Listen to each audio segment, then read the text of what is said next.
एरवी तरी मी मूर्खू, जरी जाहला अविवेकू, तरी संत कृपा दीपकू सोज्वळू असे. नमामि सद्गुरुं शांतं सच्चिदानंद विग्रहं पूर्णब्रह्मपरानन्दमीशमालन्दी वल्लभं. नमो सद्गुरु तुकया ज्ञानदीपा, नमो सद्गुरु सच्चिदानंदरूपा, नमो सद्गुरु भक्तकल्याणमूर्ती, नमो सद्गुरु भास्करा पूर्णकीर्ती. अखंडमंडलाकारं व्याप्तं येन चराचरं, तत्पदं दर्शितं येन तस्मै श्री गुरवे नमः. जयांचे केली स्मरण, होय सकळ विद्यांचे अधिकरण, तेची बंधू श्रीचरण श्री गुरूंचे ते नमस्कारोनी आता. एरवी तरी मी मूर्खू, जरी जाहला अविवेकू, तरी संत कृपा दीपकू सोज्वळू असे. ज्ञानेश्वरीच्या पहिल्या अध्यायाचं चिंतन आपण करत आहोत आणि या पहिल्या अध्यायातील 76व्या क्रमांकाची ही ओवी आहे. या ओवीचा अन्वय आणि अर्थ एकदा मी आपल्याला सांगतो. एरवी तरी मी मूर्खू, जरी अविवेकू जाहला, तरी संत कृपा दीपकू सोज्वळू असे. त्याचा अर्थ असा होतो, एरवी तरी म्हणजे वास्तविक पाहिलं तर मी कोण आहे? मी अज्ञानीच आहे. मी मूर्खू, मी अज्ञानीच आहे. गीतार्थ सांगण्याच्या बाबतीमध्ये मी काय आहे? अज्ञ आहे. एरवी तरी मी मूर्खू, जरी अविवेकू झाला, आणि असा मी अज्ञानी असताना सुद्धा जरी माझ्याकडून अविवेक घडला, हा गीतार्थ सांगण्याचा मी प्रयत्न करतो आहे. हा जणू काही अविवेकच आहे आणि तो माझ्याकडून जरी घडला तरी संत कृपेचा दीप कमीच ठेवा. संत कृपेचा दीप माझ्या पुढे सतत काय आहे? प्रकाशमान आहे. त्या कृपादीपाच्या सहाय्याने मी गीतार्थाचा काय करू शकेल? निर्णय करू शकेल. एरवी तरी मी मूर्ख. एरवी तरी म्हणजे नाहीतरी, बोलून चालून तसा विचार करून पाहिला तर मी कोण आहे? मी मूर्खच आहे. काही झालं तरी मी कोण आहे? मूर्ख आहे, अज्ञानी आहे, मूढ आहे, अज्ञ आहे. आता ज्ञानोबरायांची ही विनयाची भाषा आहे. अत्यंत विनम्रतेनं ज्ञानोबराय श्रीगुरूंसमोर असं बोलतात. एखाद्या गर्भश्रीमंताच्या घरी आपण जावं आणि त्यानं आपलं स्वागत करावं, आपल्याला भोजनासाठी पंचपक्वान्नाची योजना करावी आणि हात जोडून मोठ्या विनयानं म्हणावं की गरिबाची मीठ भाकरी गोड करून घ्या, असं म्हणतात की नाही लोक? अगदी तशीच काहीशी भाषा ज्ञानोबरायांची या ठिकाणी आपल्याला दिसते. आता ग्रंथ निर्मितीसाठी आवश्यक असलेले सर्व गुण ज्ञानोबरायांच्या ठिकाणी होते आहेत, याची जाणीव ज्ञानोबरायांना आहे. चौथ्या अध्यायाचा उपसंहार करत असताना ज्ञानोबराय असं बोललेले आपल्याला आढळतात की तो शांतूची अभिनवेल ते परियसा मराठी बोल, जे समुद्राहुनी खोल अर्थ भरीत. समुद्रापेक्षा देखील अर्थभरीत, खोल अर्थभरीत असलेले मराठी भाषेतील बोल तुम्ही परियसा ऐका. म्हणजे मी मराठी भाषेत बोलेन अशा शब्दांचा प्रयोग करीन की जे शब्द समुद्रापेक्षा देखील सखोल असणार आहेत. ना तरी कामितयाची या इच्छा, फळे कल्पवृक्षू जैसा, बोलू व्यापकू होय तैसा, तरी अवधान द्यावे. त्यांच्या स्वतःच्या शब्दाबद्दल ते बोललेले आहेत. कल्पवृक्षाखाली बसून त्या कल्पवृक्षाचा आश्रय घेऊन जी काही कामना करावी ती तो कल्पवृक्ष काय करतो? पुरवतो. अगदी त्याचप्रमाणे आपल्या शब्दांबद्दल ज्ञानोबराय बोलतो, बोलू व्यापकू होय तैसा, तरी अवधान द्यावे. आता हे फक्त एक उदाहरण मी चौथ्या अध्यायातलं आपल्याला सांगितलेलं आहे. अगदी अरूप असलेला परमात्मा, त्याला सुद्धा शब्दाच्या द्वारे व्यक्त करण्याचं सामर्थ्य ज्ञानोबरायांच्या ठाई आहे आणि याची त्यांना काय आहे, जाणीव आहे. तेणे कारणे मी बोलेन, बोली अरूपाचे रूप दावीन, इंद्रिया करवी भोगवीन, अतींद्रिय परी भोगवीन, इंद्रिया करवी. ते परमतत्व कसं आहे, अतींद्रिय आहे. इंद्रियांनी त्याचं ज्ञान होणं शक्य आहे का, नाही. इंद्रियातीत आहे. पण अशा अतींद्रिय परमतत्वाचा आनंद मी माझ्या शब्दांच्या द्वारे भोगवीन. लक्षात, अतींद्रिय ते तत्वातींद्रिय आहे, पण तरी देखील ते मी माझ्या शब्दांच्या द्वारे तुम्हाला काय करीन, उपभोगण्यायोग्य करील. एवढं शब्द सामर्थ्य ज्ञानोबरायांच्या ठाई आहे. याची त्यांना काय आहे, पुरेपूर जाणीव आहे. तरी देखील ते असं बोलतात की एरवी तरी मी मूर्ख. आता मराठी भाषेमध्ये हा ग्रंथ केलेला आहे. मराठी भाषेला खरी समृद्धी ज्ञानेश्वर महाराजांच्या उत्तर काळात प्राप्त झाली, ती ज्ञानेश्वरी या ग्रंथामुळे झालेली आहे.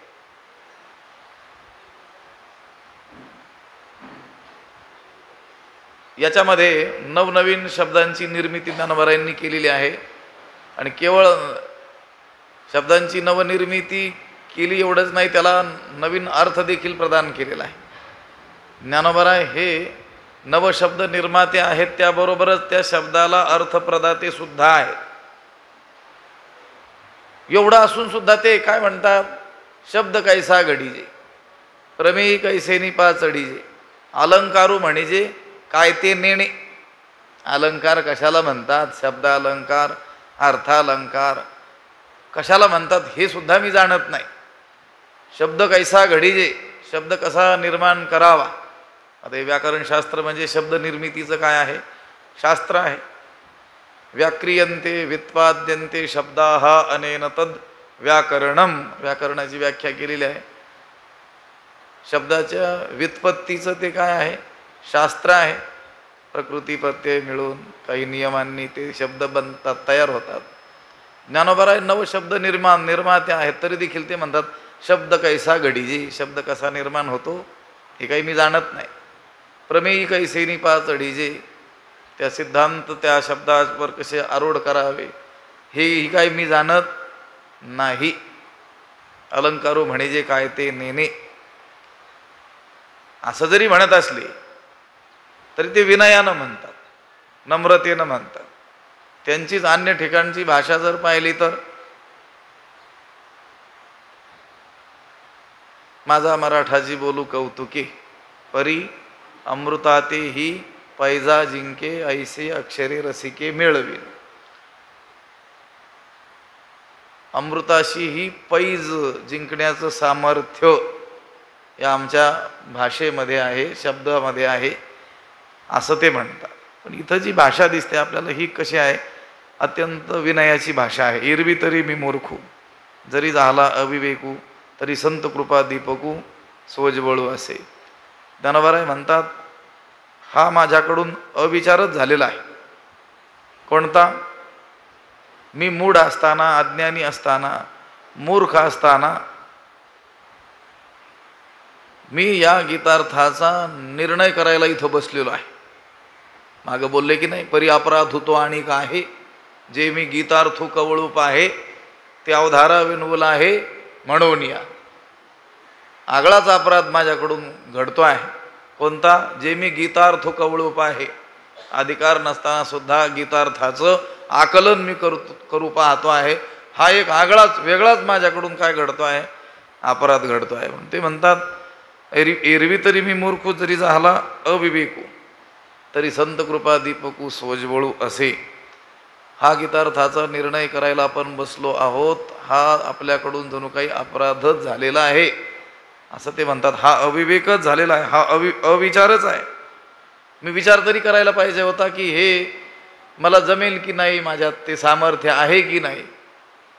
पण तरी देखील मी हा अविचार करायला प्रवृत्त झालो, अविवेक माझ्याकडून घडतो आहे, घडे नका काही हरकत नाही, तरी संत कृपा दीपकू सोजवळू असे. पण माझ्याकडे काय आहे, एक आधार आहे. मागच्या उवीत बोलले तसं, हे अपार कैसेनी कवळावे, महातेज कवणे धवळावे, गगनमुठी सोवावे, मशके केवी परी येत असे एक आधारू, तेणेची बोले मी सधरू, जै सानुकूळ श्रीगुरु ज्ञानदेव म्हणे. हे असं अशक्य कोटीतलं काम मी करायला प्रवृत्त झालो, पण माझ्याकडे काय आहे, या कामी एक आधार आहे. कोणता आधार आहे की मला श्रीगुरु काय आहेत, अनुकूल आहेत. श्रीगुरु कृपा मला काय आहे, प्राप्त आहे. आणि त्या आधारानंच तेणीची बोले मी सधरू, त्या आधारानंच मी धीटपणानं बोलतो आहे. तसं ज्ञानोबाराय म्हणतात, एरवी तरी मी मूर्खू जरी झाला अविवेकू, तरी संत कृपा दीपकू सोजवळू असे. थोरांच्या पुढं आपली विद्वत्ता मिरवू नये असा काय आहे, प्राचीन लोकांचा संकेत आहे. विद्वत्तेचा टेंबा आपल्यापेक्षा श्रेष्ठ असलेल्या लोकांमध्ये मिरवू नये, त्यांच्याच कृपेनं ती विद्वत्ता आपल्याला प्राप्त झालेली असते. त्यांच्या पुढं वर्तन करत असताना काल आपण बोललो तसं संतांपाशी बहु असावे मर्यादा. संतांजवळ श्रीगुरूंजवळ अत्यंत लीन नम्र विनयानं वर्तन करायचं असतं. ज्ञानोबारायांनी हा एवढा मोठा ग्रंथ निर्माण केला, पण तरी देखील काय म्हटले, किंबहुना तुमचे केले धर्म कीर्तन सिद्धी नेले, इथं माझे जी उरले पायिक पण. माझ्याकडे काय आहे, फक्त सेवक भाव आहे. पायिक म्हणजे सेवक. हे सगळं जे घडलं कुणामुळं घडलं, तुमच्यामुळंच घडलं. हे सर्व ग्रंथ कर्तृत्व त्यांनी कोणाला दिलं, आपल्या श्रीगुरूंना दिलेलं आहे. एरवी तरी मी मूर्ख जरी झाला अविवेकू, तरी संत कृपा दीपकू सोजवळू असे. संत कृपा रूपी दिवा, आणि तो दिवा प्रकाशमान आहे. त्या कृपादीपाच्या सहाय्यानंच मी गीतार्थाचा निर्णय करू शकेन. संत कृपेला काय म्हटलं, दीप म्हटलेला आहे. दीप काय करत असतो, प्रकाश देत असतो, आणि त्या प्रकाशामध्ये आपला व्यवहार आपण चालवत असतो.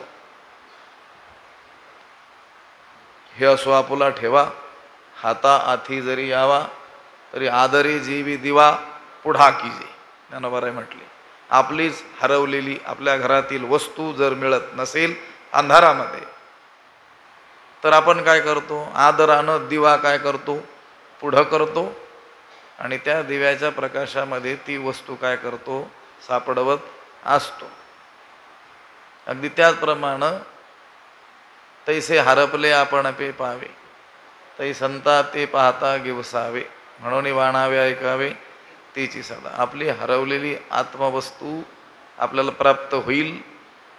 कशात, प्रकाशात. कोणत्या प्रकाशात, दिव्याच्या प्रकाशात. कोणता दिवा, कृपारूपी दिवा. कुणाची कृपा, संत कृपा. संत कृपा रूपी दिव्याच्या प्रकाशामध्ये आपलीच हरवलेली आत्मवस्तू आपल्याला काय होत असते, प्राप्त होत असते. आणि संत कृपा रूप दिव्याच्या प्रकाशात तो प्रकाश असल्यामुळंच मी जरी बोलून चालून मूर्ख असलो, आणि या मूर्खपणामध्ये माझ्याकडून हा अविवेक घडत असला, तरी देखील काही हरकत नाही. संत कृपा रूपी दीप माझ्याजवळ आहे, म्हणजे श्रीगुरूंची पुरेपूर कृपा माझ्यावरती असल्यामुळं हे माझ्याकडून घडणार आहे. तसं सामर्थ्य माझ्या अंगी माझं नाही आहे. हे गीतार्थ सांगण्याचं काम, गीतेचं तात्पर्य, गीतेचं रहस्य, त्या भगवंताच्या वचनात मागं त्या भगवंताचा भाव सांगणं ही काही तशी सामान्य गोष्ट नाही आहे. पण तरी देखील मी सांगायला प्रवृत्त झालो, आणि त्यामध्ये समर्थ देखील होणार आहे, ठरणार आहे. त्याचं कारण एक की श्रीगुरु कृपा मजवरती आहे. पुढे आता उदाहरण देतील. की कसं हे शक्य आहे. लोहाचे कणक होय हे सामर्थ्य परिसीच आहे, की मृतही जीवितला आहे अमृत सिद्धी. लोहाचे कणक होय लोखंडाचे सोने होते. लोहाचे म्हणजे लोखंडाचे, कणक होय सोनं होतं. हे सामर्थ्य परिसीच आहे. लोखंडाचं सोनं होणं हे सामर्थ्य केवळ परिसामध्येच आहे, की अमृत सिद्धी मृतही जीवितला आहे. किंवा अमृत प्राप्त झालं असता मेलेलाही काय होतो, जिवंत होतो. मृतालाही जिवंतपणा प्राप्त होतो कधी त्याला अमृताचा लाभ झाला तर. 2 उदाहरणं दिले. लोखंडाचं सोनं होतं हे सामर्थ्य कोणात आहे, परिसात आहे. मृतही काय होतो, जिवंत होऊ शकतो हे सामर्थ्य कोणात आहे, अमृतामध्ये आहे असं सांगतात. सामर्थ्य म्हणजे प्रभाव, शक्ती. हे लोहाचे कणक होय हे सामर्थ्य परिसीच आहे. लोखंड हा हीन धातू आहे, पण परिसाच्या स्पर्शाने त्याचं काय होतं, सोनं होतं. आपुल्या महिमाने धातू परिसे केले सोने, तुकोबाराय म्हणतात. त्याचा महिमा आहे, त्याच्यामध्ये तसं सामर्थ्य आहे की तो परीस त्याच्या स्पर्शानं त्या लोखंडाचं काय करतो, सोनं करतो. ज्याप्रमाणे परिसाचा स्पर्श झाला असता लोखंडाचं काय होतं, सोनं होतं. आता लोखंडाला आपल्या काठिण्याची म्हणा, काळेपणाची, हीनपणाची चिंता करण्याचं कारण नाही, कारण त्याला आता परिसाचा काय झालेला आहे, स्पर्श झालेला आहे. त्याप्रमाणे संत कृपा लाभल्यामुळं मी जरी मतिमंद असलो, मंद बुद्धी असलो, एरवी तरी मी मूर्ख जरी असलो तरी आता ग्रंथकर्तृत्वाच्या बाबतीमध्ये मला काही काळजी करण्याचं कारण नाही. कारण आता श्री गुरु रूपी परिसाचा मला काय झालेला आहे, स्पर्श झालेला आहे. परिसाच्या स्पर्शानं ज्याप्रमाणे त्या लोहाचं रूप बदलतं, त्याची दशा बदलते, त्याचं मोल बदलतं, त्याप्रमाणे श्री गुरु रूपी परिसाचा स्पर्श मला झाल्यामुळं मी जरी वस्तुतः मूढ असलो, अज्ञानी, अविवेकी, अविचारी असलो तरी देखील ग्रंथ माझ्याकडून होऊ शकतो. लोहाचे कणक होय हे सामर्थ्य परिसीच आहे, की मृतही जीवितला आहे अमृत सिद्धी.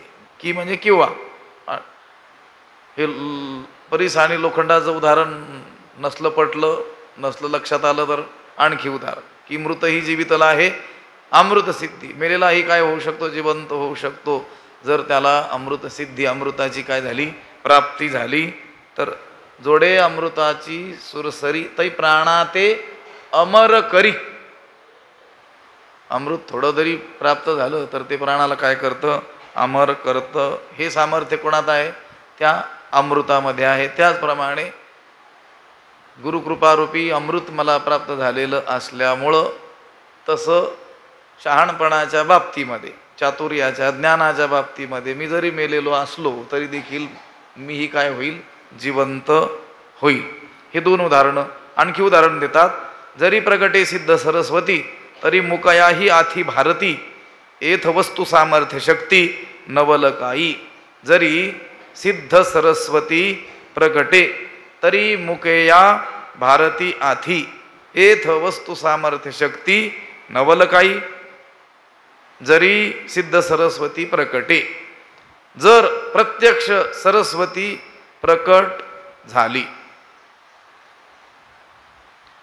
तरी मुकेया भारती आथी. तरी मुक्याला काय फुटते, वाचा फुटते, त्याला वाणी काय होते, प्राप्त होते. एथ वस्तू सामर्थ्य शक्ती नवलकाई. हा सर्व त्या त्या वस्तूच्या सामर्थ्याचा काय आहे, प्रभाव आहे. यात आश्चर्य ते काय आहे, यात आश्चर्य मानण्याचं काहीच कारण नाही. लोखंडाचं सोनं होतं परिसाच्या स्पर्शानं, आश्चर्य मानण्याचं काही कारण नाही. कारण येत वस्तू सामर्थ्य शक्ती नवलकाई. त्या परिसरूपी वस्तूमध्ये काय आहे, ती सामर्थ्य शक्ती आहे. त्याच्यात लोखंडाचं सोनं झालं हे नवल मानण्याचं काही कारण नाही. उलट न झालं तर नवल. परिसाचा लोखंडाला स्पर्श होऊनही त्या लोखंडाचं सोनं झालं नाही तरच नवल. सोन्यात रूपांतर झालं नवल काय? कारण त्या परिसाचा काय आहे? महिमाच आहे, वस्तू सामर्थ्य शक्ती आहे. मेलेला माणूस जिवंत झाला, नवल नाही. त्याला जर अमृत प्राप्त होईल तर उलट अमृत त्याला पाजूनही तो मेलेला उठणार नाही, यालाच काय म्हणायचं? आश्चर्य. ते अमृतच मेलेलं होतं की काय असं म्हणावं लागेल. आणि जरी प्रगटे सिद्ध सरस्वती तरी मुकया ही आथी भारती. ती सरस्वती देवता प्रकट झाली तर त्या मुक्याला ही वाणीचा काय होतो? लाभ होतो. त्यात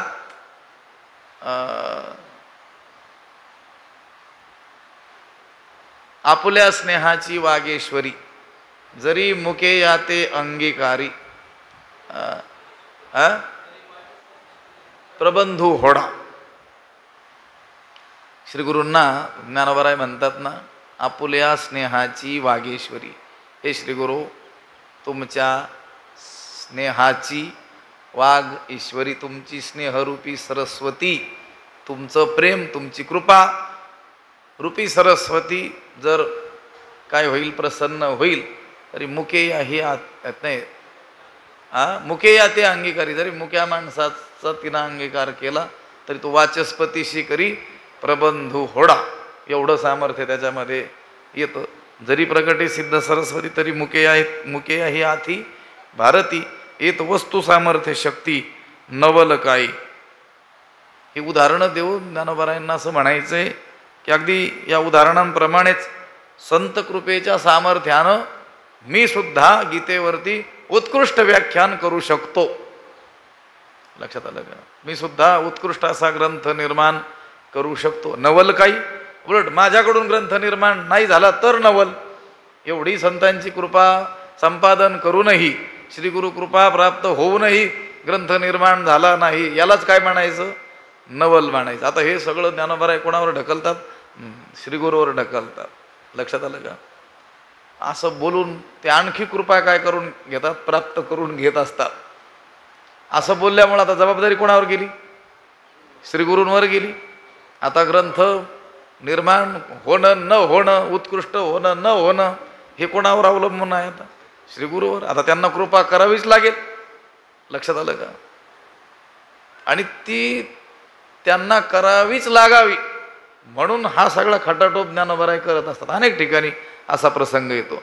जरी प्रकटे सिद्ध सरस्वती तरी मुकया ही आथी भारती. येत वस्तू सामर्थ्य शक्ती नवल काही. जया ते कामधेनु माये तयासी अप्राप्य काही आहे. म्हणून मी प्रवर्तोला हे ग्रंथी ये. जया ते माये कामधेनु तयासी अप्राप्य काही आहे. म्हणून मी ये ग्रंथी प्रवर्तो लाहे.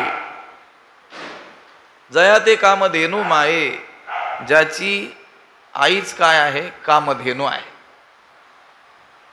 तयासी अप्राप्य काय आहे? त्याला या जगतामध्ये न मिळण्यासारखं काय आहे का? त्याच्या दृष्टीनं अप्राप्य न मिळण्यासारखं असं काही जगात आहे का? कुणासाठी? ज्याची आईच कोण आहे? कामधेनु आहे प्रत्यक्ष.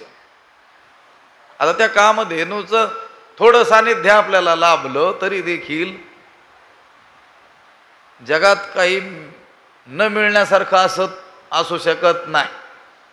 कारण जी इच्छा करू, जी कामना करू, ती कामधेनू काय करणार आहे? पुरवणार आहे. कामधेनू कल्पतरू चिंतामणी आवडीची धणी पुरविती तुकोबाराय म्हणतात. मग आपल्यासारख्या त्रयस्थ मनुष्याच्या सुद्धा कामना ती कामधेनू पूर्ण करते. त्या मनुष्यासाठी सुद्धा जगामध्ये अप्राप्य असं काही राहत नाही. मग ज्याची आईच कामधेनू आहे त्याला या जगामध्ये न मिळण्यासारखं अप्राप्य असं काही आहे का? नाही. जया ते कामधेनू माहित आहे असे अप्राप्य काही आहे. म्हणून मी प्रवर्तोला आहे ग्रंथी आहे. म्हणून मी ये ग्रंथी प्रवर्तोला आहे. म्हणूनच हे जाणूनच मी या ग्रंथरचनेस काय झालेलो आहे? प्रवृत्त झालेलो आहे. या गीता ग्रंथाकडे प्रवृत्त झालेलो आहे. ज्याप्रमाणे एखाद्याला आई म्हणून कामधेनूच प्राप्त व्हावी, त्याच्यासाठी या जगामध्ये न मिळण्यासारखं काहीच असत नाही. त्याच्यासाठी दुर्लभ काहीच नाही, त्याच्यासाठी अप्राप्य काहीच नाही. अगदी त्याचप्रमाणे श्रीगुरु संत यांचा मला काय आहे, आधार आहे. आणि हे जाणूनच मी या गीता ग्रंथाकडे काय झालो आहे, प्रवृत्त झालेलो आहे. मला ठाऊक आहे की जेथे कुठे माझी बुद्धी चालणार नाही तेथे कोण सहाय्य करणार आहेत, श्रीगुरु सहाय्य करणार आहेत. ज्ञानोबारायांनी इथून काय सांगायचं माहिती आहे का, जया ते कामधेनु माये तयासी अप्राप्य काय आहे. उदाहरण दिलं, ज्याला आई म्हणून कामधेनूच प्राप्त झाली, कामधेनूच ज्याची आई आहे, त्याला या जगात न मिळण्यासारखं काहीच नाही. ज्ञानोबाराय म्हणतात, हे श्रीगुरुरूपी कामधेनू मला प्राप्त झालेले असल्यामुळं मला न कळण्यासारखं काहीच नाही. लक्षात आलं का की मला या श्लोकाचा अर्थ कळालाच नाही असं होऊच शकत नाही. गीत हां हां काय कामधेनू सवे सहान. आता कामधेनू जी आहे तिला काही अडचण आहे का, लक्षात आलं का. कामधेनूला स्वतः काही अडचण प्राप्त होईल का, होणार नाही. जर कामधेनूचा बछडा जो आहे त्याला काही अडचण येईल का, येणार नाही. मला श्रीगुरुरूपी कामधेनू प्राप्त झालेले असल्यामुळं मला न कळण्यासारखं काहीच असणार नाही. म्हणून मी प्रवर्तोला हे ग्रंथी, हे जाणूनच मी या ग्रंथामध्ये काय झालेलो आहे, प्रवृत्त झालेलो आहे. तरी न्यूनते पुरते अधिकते सरते करुणी घ्यावे हे तुमते विनवितू असे. तरी न्यूनते पुरते अधिकते सरते करुणी घ्यावे हे तुमते विनवितू असे. जशाचा तसा त्याचा काय अन्वय आहे. तरी न्यूनते पुरते, तर ह्या माझ्या व्याख्यानामध्ये जे काही कमी पडेल ते तुम्ही पूर्ण करून घ्यावं. न्यूनते पुरते, माझ्या व्याख्यानातून न्यून असेल तर काय करावं, ते पूर्ण करून घ्या. अधिकते सरते, कुठे मुळापेक्षा अधिक जर मी बोलेल तर ते काय करावं, ते मान्य करून घ्यावं. अधिकते सरते अधिक असेल तर मान्य करून घ्या. हे तुमते विनवितो असे, ही तुम्हाला मी काय करतो आहे, विनंती करतो आहे. या माझ्या गीतेच्या व्याख्यानामध्ये जे काही कमी अधिक असेल ते सर्व तुम्ही सारखे करून घ्या. 18व्या अध्यायाच्या उपसंहाराच्या वेळी शेवटी ज्या अनेक ओव्या आलेल्या आहेत त्यामध्ये देखील ज्ञानोबा असंच बोललेले आपल्याला आढळून येतात. तरी पुरोहित गुणे मी बोलिलो पुरे उणे, ते तुम्ही माऊलीपणे उपसाही जोजी. मी जे काही पुर उण अधिक बोललो असेल, न्यून कमी बोललो असेल, एखाद्या ठिकाणी अधिक सांगायला पाहिजे होतं पण तिथं कमी माझ्याकडून बोलण्यात गेलं, किंवा काही ठिकाणी थोड्या शब्दात काम झालं असतं पण माझ्याकडून पाल्हाळ झाला असेल, अधिक बोललो गेलो असेल, ते तुम्ही सगळं काय करा, माऊलीपणे उपसाही जोजी. आईच्या अंतकरणानं काय करा, सहन करा.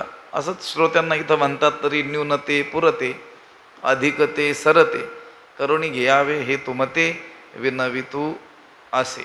आता गोष्ट अशी आहे, ज्ञानेश्वरीत एक देखील स्थळ आपल्याला असं शोधूनही सापडणार नाही की तिथं आपल्याला अशी म्हणण्याची वेळ येईल की ज्ञानोबारायांनी इथं अजून काहीतरी सांगायला पाहिजे होतं, किंवा असंही स्थळ आपल्याला शोधूनही सापडणार नाही आयुष्यभर अभ्यास करूनही, की जेथे असं म्हणण्याची वेळ येईल की ज्ञानोबारायांनी येथे इतकं सांगायला नको होतं.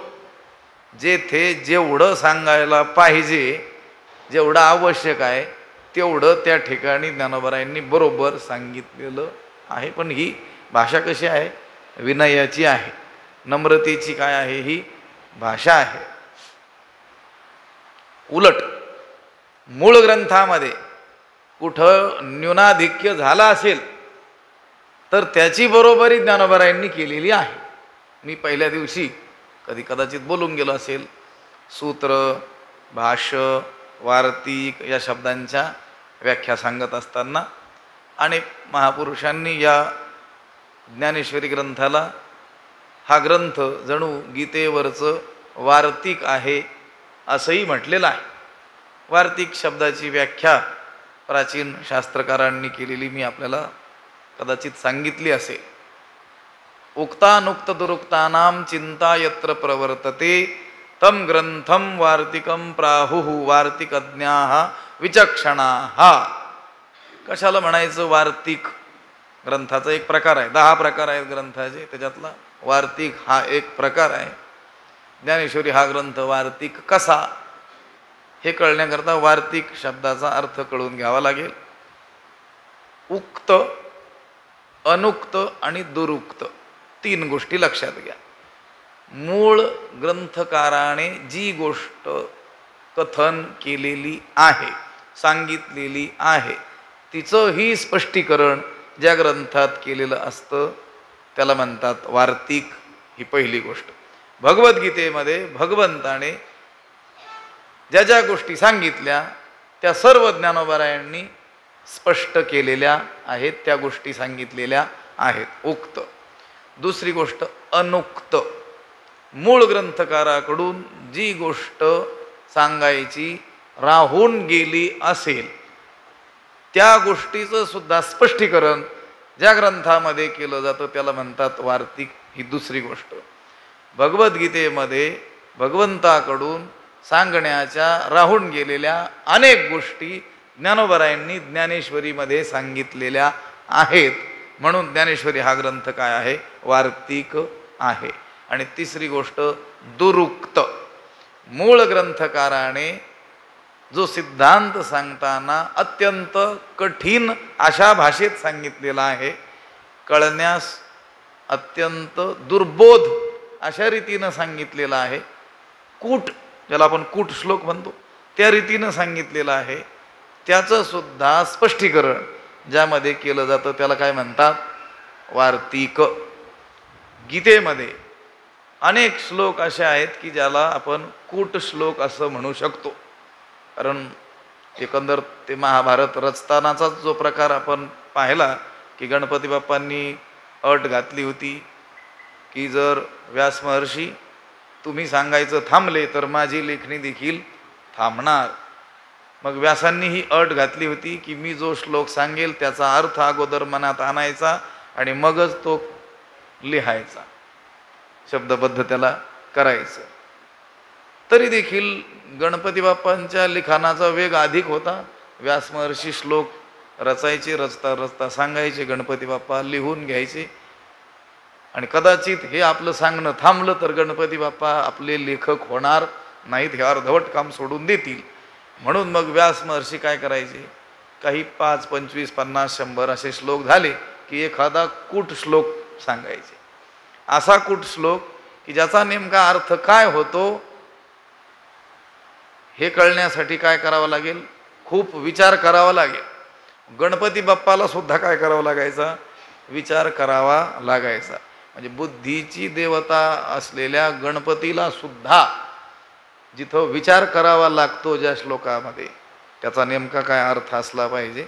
वक्तुरिच्छा तात्पर्यम या बोलण्यामागं या वक्त्याचं तात्पर्य काय आहे हे शोधण्यासाठी विचार करावा लागतो. असे काही श्लोक महाभारतामध्ये व्यासांनी निर्माण केले. महाभारताच्या अंतर्गतच असलेली ही भगवद्गीता असल्यामुळं याच्यामध्ये देखील काही श्लोक कसे आलेले आहेत? कूट, ज्याला दुरुक्त असं म्हटलेलं आहे, त्याचा सुद्धा विचार, त्याचं सुद्धा चिंतन, त्याचं सुद्धा स्पष्टीकरण ज्या ग्रंथात केलं जातं त्याला काय म्हणतात? वार्तिक. मग मला सांगा, ज्ञानेश्वरी हा ग्रंथ जर अशा रीतीनं वार्तिक विद्वान लोक म्हणतात, ज्ञानी लोक म्हणतात त्याप्रमाणे असेल तर या ग्रंथात कुठे न्यून कुठे अधिक असं काही नाही. जेथे जेवढं जसं सांगायला पाहिजे होतं तेथे तेवढं तसंच ज्ञानोबारायांनी सांगितलेलं आहे.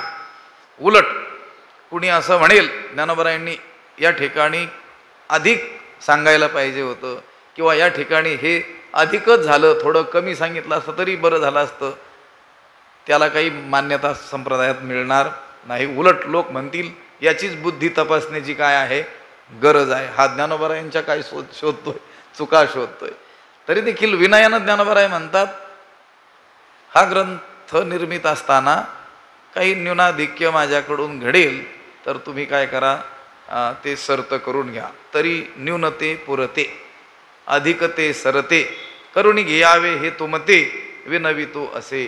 तरी श्रोते हो, माझ्या व्याख्यानातून काही न्यून असेल तर ते पूर्ण करून घ्या आणि अधिक असेल तर ते मान्य करून घ्या, ही तुम्हाला मी विनंती करीत आहे.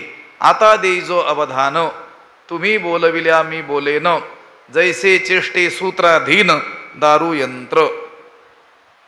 आता अवधान देईजो तुम्ही बोलविल्या मी बोलेन, जैसे सूत्राधीन दारूयंत्र चेष्टे. ओवीचा अर्थ होतो आता अवधान देईजो, आता आपण लक्ष द्यावं. आता तुम्ही माझ्या व्याख्यानाकडे काय करा, लक्ष द्या. तुम्ही बोलविल्या मी बोलेन, तुम्ही बोलविलं त्याप्रमाणे मी काय करेन, बोलेन. तुम्ही जशी प्रेरणा द्याल तसं माझ्याकडून बोललं जाईल. कसं, जैसे सूत्राधीन दारूयंत्र चेष्टे, ज्याप्रमाणे सूत्राधीन म्हणजे त्या दोरीच्या अधीन, त्या दोरीच्या हालचालीवर अवलंबून असणारं ते लाकडाचं बाहुलं काय करतं, हालचाल करीत असतं. दारूयंत्र, दारू म्हणजे लाकूड, यंत्र म्हणजे ती बाहुली म्हणा, त्या लाकडाची बाहुली ती जी हालचाल करते ती सूत्राधीन, सूत्राच्या अधीन असते. तो सूत्रधार जसं त्या बाहुल्यांना नाचवतो तशा त्या बाहुल्या नाचत असतात. हे श्रोते हो, अगदी त्याचप्रमाणे तुम्ही जसं मला बळ द्याल, तुम्ही जशी कृपा कराल, तुम्ही जशी प्रेरणा मला द्याल त्याप्रमाणे मी बोलेन. तुम्ही बोलविल्या मी बोलेन. आता देईजो अवधान तुम्ही बोलविल्या मी बोलेन, जैसे चेष्टे सूत्राधीन दारूयंत्र. कळसूत्री बाहुलं पूर्वीच्या काळी मनोरंजनाची ही आधुनिक काही साधनं नसल्यामुळं त्या कळसूत्री बाहुल्यांचा खेळ हा सुद्धा मनोरंजनाचा एक प्रकार होता.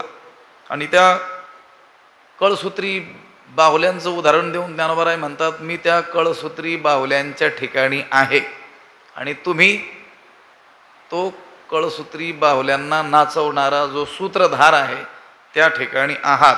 आता माझ्याकडून काय करून घ्यायचंय, काय वदवून घ्यायचंय, कशा रीतीनं ते व्याख्यान माझ्याकडून करवायचं आहे हे सर्वस्वी तुमच्या हातामध्ये आहेत. त्या साई खडियाने काही प्रार्थावे, सूत्रधारा ते त्या बाहुल्या काय त्या सूत्रधाराला असं विनंती करतात का, हे सूत्रधारा तू आज आम्हाला अशा रीतीनं नाचव म्हणून. ते सर्वस्वी कोणाच्या हातात आहे, त्या सूत्रधाराच्या हातात आहे. तसं माझ्याकडून काय बोलून घ्यायचं ते तुम्ही सर्वस्वी काय आहात, स्वतंत्र आहात. साई खडियाचे बाहुले चालवित्या सूत्राचे निचाले, तैसा माते दावीत बोले स्वामी तो माझा.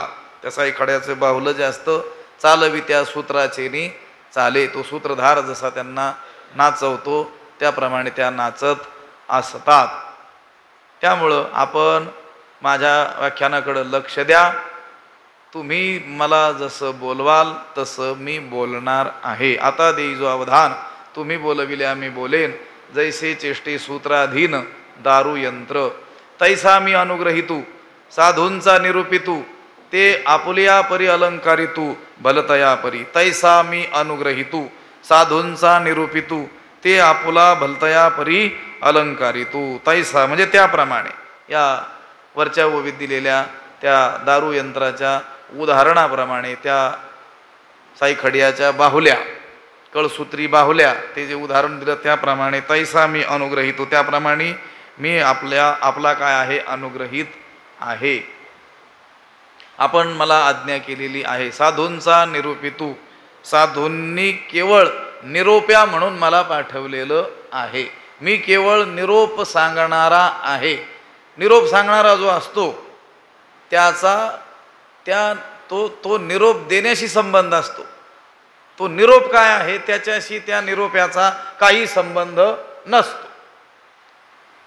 तुकोबाराय म्हटले एका ठिकाणी की निरोप सांगणारानं भीती बाळगू नये आणि चिंता करू नये, कारण तो निरोप काय पाठवला त्याला काय ठाऊक आहे.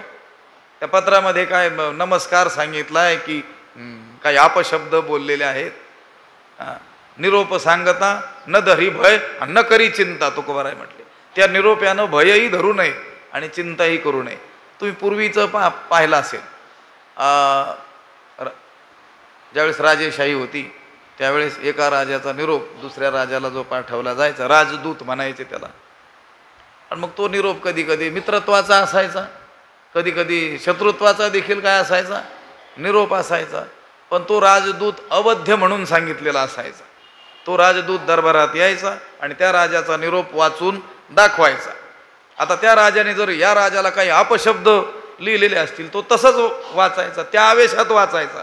अगदी शिव्या लिहिलेल्या असतील तर त्या पद्धतीनं देखील काय करायचं, वाचायचा. पण आता ते शब्द वाचतोय हा, आणलेत यानं, पण याच्या आहेत का ते? नाही आहेत. ज्यानं पाठवलाय तो निरोप त्याचे ते शब्द आहेत. जबाबदारी कुणाची आहे? त्याची आहे. ज्ञानोबाराय म्हणतात मी साधूंचा निरूपी तू. मी साधूंचा काय आहे, निरोप आहे. तुकोबाराय म्हणतात की नाही, तुका म्हणे मज धाडिले निरोप. मला निरोप घेऊन देवाने काय केलेलं आहे, पाठवलेलं आहे.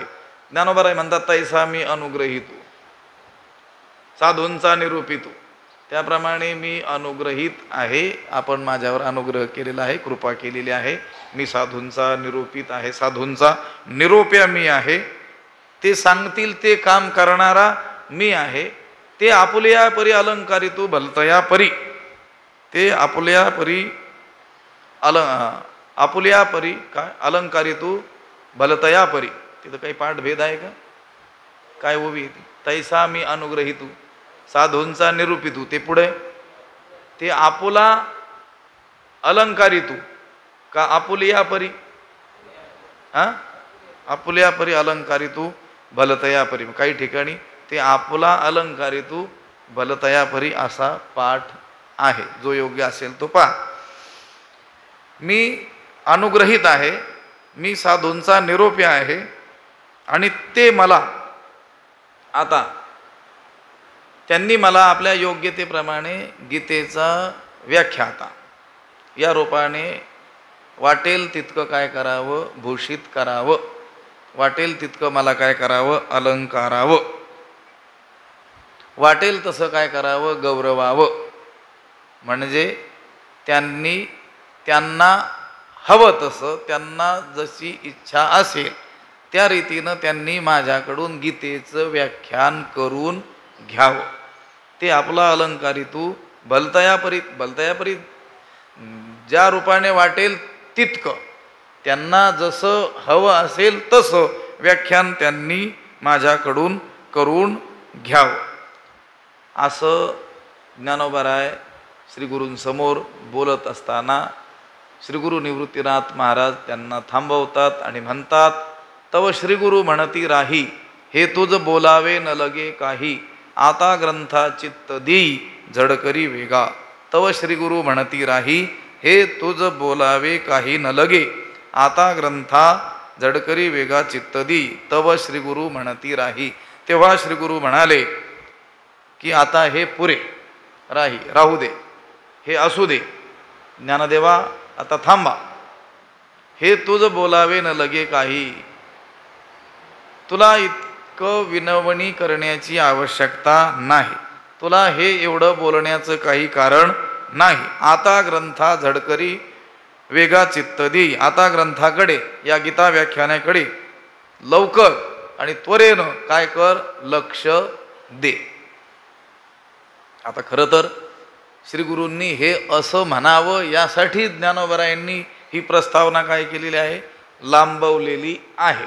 अनेक ठिकाणी ज्ञानेश्वरीमध्ये असा प्रसंग येतो की ज्ञानोबाराय श्रीगुरूंच्या दृष्टीनं बरं का अधिक बोललेले असतात. आता ते न्यूनतेपुरते अधिकते सरते ते आपल्यासाठी म्हटलेत, आपल्याला कुठेही न्यूनही आढळणार नाही आणि अधिकही आढळणार नाही. पण ते श्रीगुरूंच्या दृष्टीनं कधी कधी ज्ञानोबाराय व्याख्यान तिथं लांबवतात आणि मग ज्ञानोबारायांना थांबून ग्रंथ सांगण्याची काय करतात, आज्ञा देतात.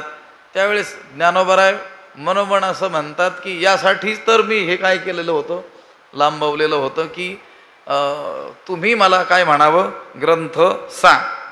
तू संतस्तव निरतसी तरी कथेची से न करीसी, का निराळी बोल देखसी सनागर.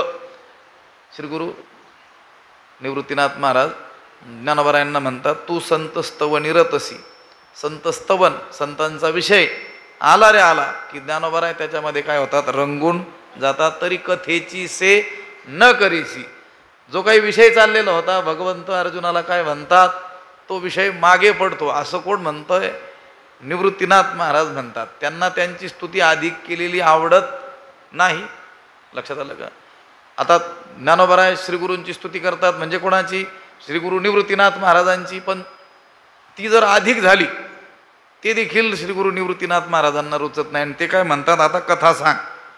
आता जे देवानं निरोपिलं तो निरोप आम्हाला सांग, हे बाकीचं काही सांगू नकोस. तव श्रीगुरू म्हणती राही, हे तुझं न बोलावे न लगे काही, हे आता तुला काही बोलण्याचं काही कारण नाही.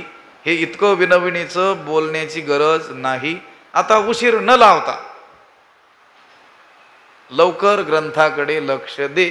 म्हणजे श्रीगुरू निवृत्तीनाथ महाराजांना देखील घाई झालेली आहे की ज्ञानेश्वर महाराजांनी त्या गीतेचं व्याख्यान करावं. आता हा काय आरंभ आहे? अगोदर नमन केलेलं आहे, मंगल केलेलं आहे, श्रीगुरूंचं वर्णन, महाभारताचं वर्णन, भगवद्गीतेचं काय केलेलं आहे वर्णन केलं. अगोदर तर ते वाङ्मयीन गणपतीचंच भलं मोठं काय केलं, वर्णन केलं. निवृत्तीनाथ महाराज म्हणतात, हे तुझं बोलावे न लगे काही, एवढं विनवणीचं बोलण्याची गरज नाही, आता पुरेस आहे. तव श्रीगुरू म्हणती राही, हे तुझं बोलावे न लगे काही, आता ग्रंथा चित्त देई झडकरी वेगा. आम्ही गमतीनं त्या दिवशी म्हटलं होतं की नाही, श्रोत्यांनी सुद्धा सजग राहिलं पाहिजे, सतर्क राहिलं पाहिजे. वक्ता जर विषय सोडून भरकटत असेल तर श्रोत्यातील निवृत्तीनाथांनी सांगण्याची गरज आहे, कीर्तनकार रूपी ज्ञानोबांना. लक्षात आलं का? ज्ञानोबा थांबा, आता अभंगात काय आलं तेच सांगा. हे बाकीचं आमच्या गावात काय घडलं, कोणी तुम्हाला बोलावलं त्यांची वर्णनं पुरेशी झाली. आता ते आम्हाला ठाऊक आहे, तुम्ही ज्यांची वर्णनं करतात ते कसे आहेत हे तुमच्यापेक्षा अधिक आम्हाला ठाऊक आहे. तुम्ही आत्ताच आमच्या गावात आलेले आहात, आमचा जन्मच इथं झालेला असल्यामुळं तुम्ही त्यांची वर्णनं करण्याची गरज नाही. तुम्ही त्या अभंगात तुकोबारायांचा काय भाव आहे हे काय करा, आम्हाला समजावून सांगा. हे कर्तव्य आहे कोणाचं? श्रोत्यांचं. पण श्रोत्यांना जर ते व्याख्यान आवडत असेल किंवा त्याच्यासाठीच जर बोलावलं असेल तर मग गोष्ट वेगळी. कशासाठी? आपली स्तुती त्या वक्त्याच्या मुखातून ऐकण्यासाठीच जर कार्यक्रमाचं आयोजन झालं असेल तर मग ठीक आहे, काय अडचण नाही. तव श्रीगुरू म्हणती राही, तुझं बोलावे न लगे काही, हे तुझं बोलावे न लगे काही, आता ग्रंथा चित्त देई झडकरी वेगा. या बोला निवृत्ती दासू पावुनी परम उल्हासू, म्हणे परिसा मना अवकाशू देऊन या. या बोला निवृत्ती दासू परम उल्हास पावुनी, म्हणे मना अवकाशू देऊन या परियेसा. या बोला, या श्रीगुरूंच्या बोलण्यानं निवृत्तीदासू निवृत्तीनाथांचे शिष्य दास ज्ञानेश्वर महाराज परम उल्हासू पावुनी म्हणे, फार संतोषित होऊन श्रोत्यांना म्हणाले, मना अवकाशू देऊन या परिसा. हे श्रोते हो, मना अवकाशू, मनामध्ये जागा करून, म्हणजे स्वस्थ चित्तानं स्थिर चित्तानं हे माझं व्याख्यान काय करा, ऐका. आता तुम्ही मनाला विस्तार देऊन ग्रंथ ऐका. अवकाशू, मना अवकाशू, अवकाश म्हणजे जागा, फुरसत, स्वस्थता, मोकळीक, मनामध्ये काही अवकाश देऊन जागा करून, मनात इतर विषय येऊ न देता, मनानं इतर विषयांचं चिंतन न करता शांत आणि एकाग्र मनानं मी सांगतो ते काय करा, ऐका. आता या ठिकाणी पहिल्या अध्यायाची काय संपली, प्रस्तावना संपलेली आहे. इथून पुढं श्रीमद भगवद्गीता या ग्रंथाला काय होतो आहे, आरंभ होतो आहे. खरं तर श्रीमद भगवद्गीता हा जगातील तत्त्वज्ञानाचा सर्वोच्च ग्रंथ, पण आरंभ जो झाला तो धृतराष्ट्राच्या बोलण्यानं झालेला आहे. लक्षात आलं का? आंधळा, लौकिक दृष्टीनं आंधळा तर तो आहेच, पण मोहांध, खऱ्या रीतीनं मोहानं अंध झालेला धृतराष्ट्र. आता गंमत आहे, तुम्हाला सांगतो की गीता हे सप्तशती मंत्र प्रतिपाद्य भगवती मोह महिषा मुक्ती आनंदली असे. मोहरूपी महिषासुराचा वध करणारी ही जणू सप्तशती ही कोण आहे? भगवतीच आहे. गीता कोण आहे? गीतेला काय म्हणतात? ही भगवती आहे. महिषासूर मर्दिनीच आहे. आणि कोणत्या महिषासुराचा नाश ही गीतारूपी भगवती करते? मोह महिषा. म्हणजे गीतेनं काय होतो? मोह दूर होतो. गीतेतील ज्ञाना नष्टो मोह स्मृतिर्लब्धा त्वत्प्रसादान मयाच्युत स्थितोस्मि गत संदेह करिष्ये वचनं तव नष्टो मोह स्मृतिर्लब्धा. माझा मोह काय झाला? समूळ निघून गेला, नष्ट झाला.